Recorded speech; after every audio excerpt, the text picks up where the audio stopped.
নমস্কার বন্ধুরা, আজ আপনাদের সাথে আবার একটা রেসিপি শেয়ার করতে চলেছি। আপনারা প্রথম থেকে পুরো ভিডিওটা শেষ পর্যন্ত দেখতে থাকুন। ভিডিওটি ভালো লাগলে একটা লাইক দিয়ে পাশে থাকুন ও বন্ধুদের সাথে শেয়ার করে দিন। আজ বানাবো লাউ ডাঁটা, বরবটি, আলু, গাজর একসাথে ঝাল। তো দেখুন, তার জন্য আমি লাউ ডাঁটা, বরবটি, গাজর, আলু কেটে নিয়েছি।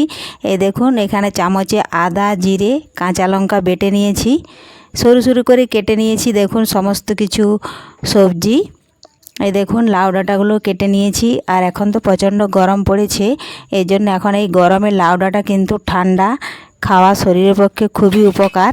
তো দেখুন, তার জন্য পরিমাণ মতো কড়াইয়ে সাদা তেল দিয়ে দিচ্ছি। তেল ভালোভাবে গরম হয়ে গেছে, দিয়ে দিলাম কালো জিরে ও গোটা জিরে, একটা ছোট তেজপাতা দিলাম, একটু ভেজে নিচ্ছি। ভাজা হয়ে গেলেই দিয়ে দিলাম পেঁয়াজ কুচি। পেঁয়াজটা একটু বেশ কিছুক্ষণ ভেজে নিচ্ছি।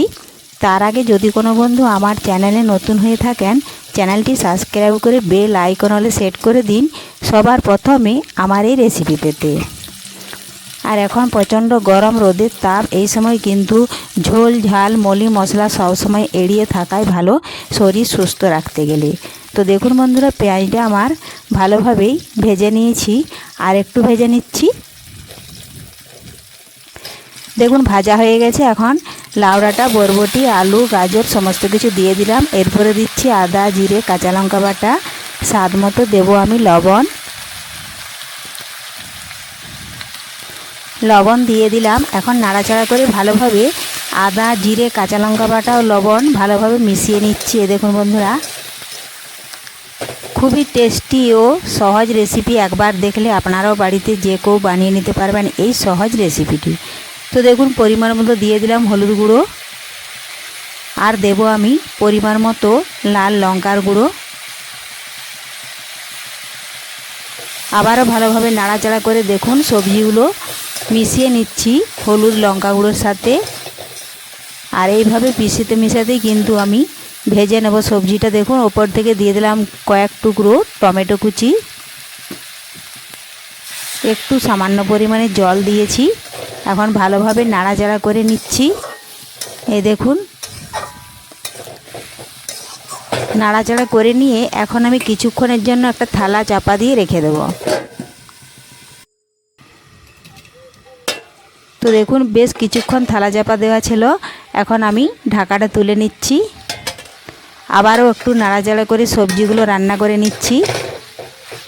এইভাবে দেখুন রান্না করে কষতে কষতেই কিন্তু মশলা থেকে কাঁচা গন্ধ চলে যাবে।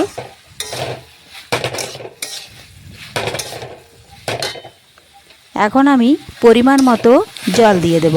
সমস্ত কিছু সবজি ভালোভাবে কষানো হয়ে গেছে।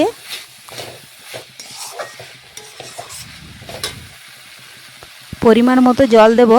জল দিয়ে বেশ কিছুক্ষণ আবারও ফুটিয়ে নেব। তাহলে যেটুকু সবজি সেদ্ধ হতে বাকি আছে সমস্ত কিছু কিন্তু ভালোভাবে সেদ্ধ হয়ে যাবে।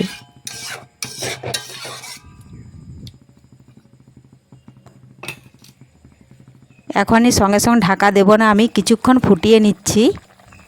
সঙ্গে সঙ্গে ঢাকা দিয়ে দিলে তেলটা কিন্তু থালার মধ্যে লেগে যায়। এই দেখুন, বেশ কিছুক্ষণ ফুটিয়ে নিয়েছি। এখন আমি ঢাকা দিয়ে আবারও রেখে দেবো 10 থেকে 15 সেকেন্ড মতো।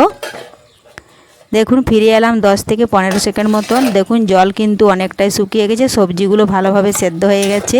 এইভাবে নাড়াচাড়া করতে করতে যেটুকু জল আছে আবারও কিন্তু কড়ার মধ্যে শুকিয়ে নেব।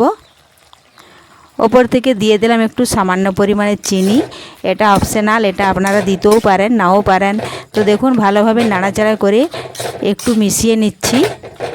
আলু আর গাজরগুলো একটু দেখুন এই খুরপিটা দিয়ে এইভাবে কেটে কেটে মিশিয়ে নেব। তাহলেই তৈরি হয়ে গেল খুব সহজেই লাউ ডাঁটা, বরবটি, আলু, গাজর দিয়ে ঝাল। আজকের এই রেসিপি বন্ধুদের ভালো লাগলে লাইক, শেয়ার, কমেন্ট করতে অবশ্যই ভুলবেন না। ধন্যবাদ।